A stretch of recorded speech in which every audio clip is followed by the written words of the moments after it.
Friends అందరికి అందరు ఎలా ఉన్నారు? మీరు అందరు బాగుండాలని మనస్ఫూర్తిగా కోరుకుంటున్నా. ఇవాళ వచ్చి బావి దగ్గరికి అయితే వచ్చినాము. ఎడ్లను మేపుదామని చెప్పి 3:30కి అట్లా వచ్చినాము. ఇక ఎడ్లను అయితే మేపుతున్నాం చూడండి. ఇక ఆ బర్రెలు అయితే అక్కడికి వెళ్ళిపోయినాయి, దూరంగా మేస్తున్నాయి. ఇక్కడ ఉయ్యాల దగ్గర కూర్చొని కాసేపు ఉయ్యాలు ఊదాం, మస్తు ఎండ కొడుతుంది, 3 అవుతున్నా అని చెప్పేసి మేమైతే ఉయ్యాల దగ్గర ఉయ్యాలు ఊతాం. కానీ ఒక సైడ్ గొర్రెలు మేస్తున్నాయి, మేకలు ప్లస్ ఎడ్లు బర్రెలు ఇవన్నీ మేస్తున్నాయి మడకట్లల్లా. ఫుల్ వీడియో అయితే పెడుతున్నా, కంపల్సరీగా చూసేయండి. ఇవాళ మేము పొలం దగ్గరకు వచ్చినాము.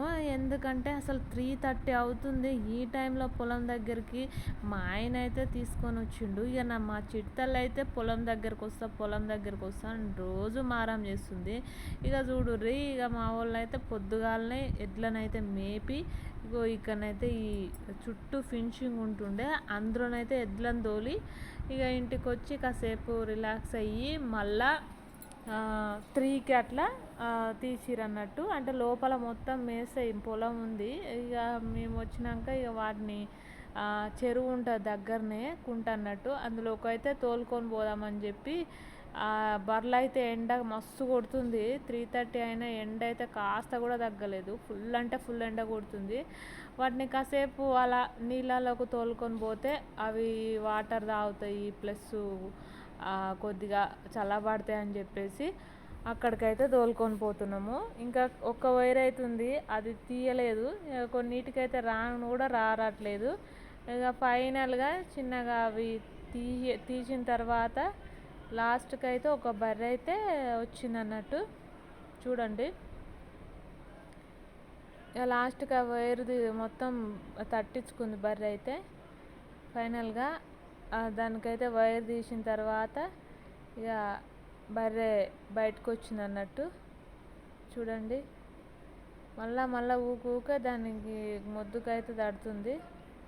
అదైతే తీసి బయటకైతే వదిలేసినాం. కొన్ని అయితే చూడండి వెళ్తూనే ఉన్నాయి అక్కడికి. ఇదైతే లాస్ట్ అయిపోయింది. ఫైనల్గా బయటకు అయితే వచ్చేసింది. ఎండ అయితే మామూలుగా కొట్టట్లేదు. నా చిటితల్లి ఇంటి దగ్గర ఉందామంటే అస్సలు ఊకోలేదు. సరే చూడండి, బర్రెలు అయితే అక్కడ కొద్దిగా వర్షం ఉంది, అక్కడికి వెళ్తాయని చెప్పేసి మా ఆయన అయితే తోలుకొస్తాను పోయిండు. నా చిటితల్లి చూడండి ఎండ కూడా లెక్క చేయకుండా ఎట్లా పోతుందో. ఫైనల్గా మన కుంటలోకి అయితే తోలుకొచ్చినాము. ఇందులోనైతే నీళ్ళు చాలా తక్కువ అయిపోయిండే, కొంచెమే ఉంటుంటే ఇక్కడనైతే బోర్ పెట్టి అందులోకి అయితే వాటర్ అయితే పెట్టినాము. ఎందుకంటే పశువులు నీళ్ళు తాగడానికి, ఇందులో కొన్ని ఫిషెస్ కూడా ఉన్నాయి, అవి కూడా కొంచెం మంచిగా ఉండడానికి అని చెప్పేసి మళ్ళా వాటర్ అయితే అందులోకి అయితే పెట్టేసినాము. చూడండి అన్ని బర్రెలు లోపలికి వెళ్ళిపోయినాయి. మా బర్రె అయితే అసలు లోపలికే వెళ్ళదు ఎందుకో అది. ఇక మా ఆయన అయితే బయట ఉండే దాన్ని అయితే కడుగుదామని చెప్పేసి ఇక చూడండి వెళ్తుంటే ఇక నా చిట్టి తల్లి అయితే ఊకోవట్లేదు. నేను వస్తా అని చెప్పేసి ఇక వాటర్లో నడుచుకుంటా చూడండి ఎట్ట వెళ్తుందో. మా కుక్క చూడండి, మా కుక్క కూడా స్విమ్మింగ్ చేస్తుంది. అది కూడా దగ్గరికి అయితే వెళ్ళింది. ఇక నా చిట్టలు లోతుందని చెప్పినా కూడా అట్లనే నడుచుకుంటా స్లోగానైతే వాళ్ళ డాడీ దగ్గరికి అయితే వెళ్ళింది. ఇంకా అదైతే ఒక్క దగ్గర కూడా ఉండట్లేదు. సరే వదిలేసేయి, ఇంకా మా చిట్టల్ని అయితే తీసుకొని బయటకు వచ్చేయని చెప్తే ఇంకా మనం తీసుకొని అయితే బయటకు అయితే వచ్చిండు. ఇంకా ఎంత ఎండలోనైతే ఎడ్లను కాయడం చాలా రిస్క్తో కూడుకున్న పనే. అవి ఒక్క దగ్గర కూడా ఉండట్లేవు. ఇక అవి వెళ్తూ ఉంటే ఇక పోవడమే. ఇక కొంచెం 4:30 అవుతుంది, టైం వచ్చేసి 5 అవుతుంది అనుకుంటా. 4:30నో 5 అవుతుంది, కరెక్ట్గా టైమే చూసుకోలేదు. మా ఆయన అయితే చూడండి కాసేపు ఎద్దుని గుంటక కడదామని చెప్పేసి తోలుకొచ్చినాం. ఉత్తి దుబ్బలనే కాబట్టి అవి వస్తా రాదా పోదా అని చెప్పేసి దాన్ని అయితే ప్రాక్టీస్ చేపిస్తున్నాడు మా ఆయన. కొత్తగా తెచ్చినాం ఈ ఎద్దునైతే. సరే మంచిగానే పోతుంది కదా అని చెప్పేసి ఇక కాసేపు నేను తోలిన, కాసేపు మా ఆయన తోలిండు. ఇంకా అట్లా 5:10కి అట్లా నాగలి ఇప్పితే అవి అయితే మేయడానికి వెళ్ళినాయి, అప్పటిదాకా మేసినాయి. చూడండి,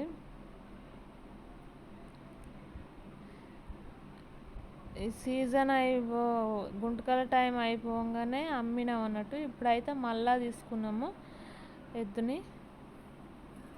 ఇంకా మా కుక్క చూడండి మాతో పాటే వచ్చేసింది. చూడండి, ఫైనల్గా ఇక గుంటక అయితే తోలుతుంటే అవైతే ఫాస్ట్గా వెళ్తున్నాయి. ఎందుకంటే చేను ఉంటే గుంటక తోలడం చాలా ఇబ్బంది. ఎందుకంటే ఆ కర్రలు పోకుండా మంచిగా చూసుకుంటూ తోలాల్సి ఉంటుంది. కానీ ఇప్పుడు ఉత్త దుబ్బలే కదా, ఇప్పుడు ఏం చేయలేదు కాబట్టి ఈజీగా తోలొచ్చు. నేనైతే ఒక 2 మలకలు అయితే తోలిన. ఇక టైం అవుతుంది, కాసేపు మేపుదామని చెప్పేసి ఇక మా ఆయన అయితే ఒక 3-4 మలకలు అయితే తోలిండు. చూడండి, ఈ చిలకలను అయితే అక్కడ నుంచి ఇక్కడ దాకా ఎక్కడ చూసినా వేప చెట్లే. ఎక్కడ రిలాక్స్ అవ్వాలన్నా అక్కడ రిలాక్స్ అవ్వచ్చు. మేమైతే చెట్టు నీడకైతే కూర్చున్నాం, మంచిగా చల్లటి గాలి ఉంది. చూడండి, మస్తు దుమ్మ అయితే వస్తుంది గుంటక తోలుతుంటే. చూడండి దుబ్బ ఎట్లా లేస్తుందో. ఇక్కడ మొత్తం కుక్క తులసి మొలిచింది చిలక నిండుగా. కొంత ఎదిరి కుప్పలేసినాం కానీ ఇక్కడ ఎదరలేదు. ఇంకా ఒక 2 ఎకరాలు అట్లా. ఇక చిన్నగా ఉండేసరికి అది ఎదరాలన్నా కూడా కొంచెం ఇబ్బంది అవుతుంది. ఇలా గుంటక తోలుతుంటేనైతే ఆ కుక్క తులసి లేకుండా పోతుంది. ఇక మా చిట్తల్లి ఏమో చేస్తుంది, ఈడేమో గేమ్ అయితే ఆడుతుంది. చూడండి, ఆమె పని ఆమె చేసుకుంటూ ఉన్నది. ఫైనల్గా కొద్దిసేపు మేపుదాము మళ్ళా మేస్తాయని చెప్పేసి మా ఆయన ఇక ఎట్లనైతే ఇడుస్తున్నాడు. ఇడిచినాక కాసేపు అయితే మేపుతాం. మేపి కొంచెం చల్లబడుతుంది. అప్పటికే టైం వచ్చేసి 5-10 అవుతుంది. చూడండి, ఇంకా సీజన్ దగ్గర పడుతూనే ఉంది. ఒక 1 మంత్ అయితే పత్తి గింజలు పెట్టడం స్టార్ట్ చేస్తే ఫుల్ హార్డ్ వర్క్ ఉంటుంది. ఇక ఎద్దులకి ఒక 2-3 మంత్స్ అట్లా. ఆ నుంచి మళ్ళీ రెస్ట్ దొరుకుతుందిలే. కానీ ఒక 2 నెలలు 3 నెలలు అయితే ఇట్లా ఇప్పుడు ఎట్లా బురద పొలాలు దున్నడం ఏం లేదు, ట్రాక్టర్లే కాబట్టి ఓన్లీ శెలక పని అయితే ఒక 2-3 నెలలు టైం అంతే. అక్కడ నుంచి అయితే రెస్ట్ తీసుకుంటాయి. చూడండి, ఈవినింగ్ అయితే ఇట్లా ఉంది.